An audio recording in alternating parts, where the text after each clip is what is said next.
Umar ibn Hattob kelibdi, qilich osib olgan. Nimadan qo'rqyapsizlar? Eshikni och. Agar Alloh unga yaxshilikni iroda qilgan bo'lsa, musulmon bo'ladi. Agar undan boshqasini iroda qilgan bo'lsa, biz uchun uni o'ldirish oson bo'ladi.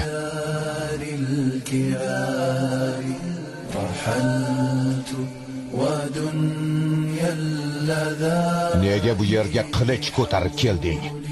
Alloh senga azobini tushirmaguncha qaytmaysanmi?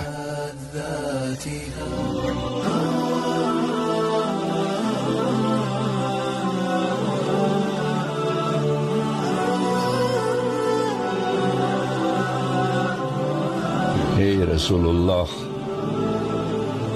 Allohga va uning payg'ambariga iymon keltirgani keldim.